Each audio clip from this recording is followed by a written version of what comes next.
Hello everyone, আসসালামু আলাইকুম। Welcome back to my page me food. কেমন আছেন সবাই? আলহামদুলিল্লাহ, আশা করছি ভালো আছেন। আমরাও ভালো আছি।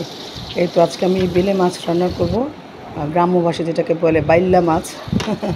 যাই হোক, এখন বেলে মাছ রান্না করব। পেঁয়াজ দিয়ে দিয়েছি, তেল গরম করে একটা প্যানে সব ধরনের মশলা দিয়ে আমি মশলাটা ভালো করে কষিয়ে সামান্য একটু পানি দিয়ে দিয়েছি।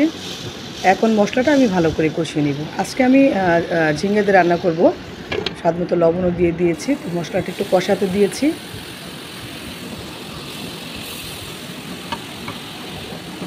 এই তো কষানো হয়ে গেছে। এখন ঝিঙে আর আলু যে কেটে রেখেছিলাম সেটা আমি এখন দিয়ে দিচ্ছি।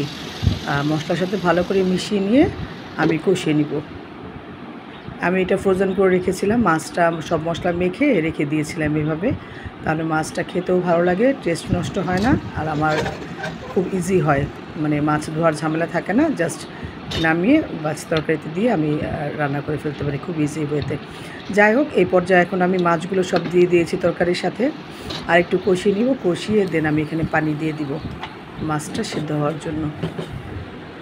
যেহেতু বেলে মাছ একটু নরম, তো এখানে আসলে খুন্তি দিয়ে নাড়া যাবে না, এভাবে একটু ঝাঁকিয়ে নিতে হবে প্যানটাকে। তো আমি তাই করছি। তো প্রায় হয়ে এসছে আমার তরকারিটা। সে পর্যায়ে এসে আমি এখানে ধনেপাতা এবং কাঁচামরিচ দিয়ে দিয়েছি। তো একটু ঝাঁকিয়ে নিচ্ছি যাতে মাছটা ভেঙে না যায়।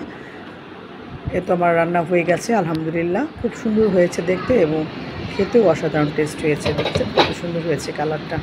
তা আপনারা তৈরি করে খাবেন, ভালো লাগলে লাইক কমেন্ট এবং শেয়ার করতে ভুলবেন না। আল্লাহ হাফেজ।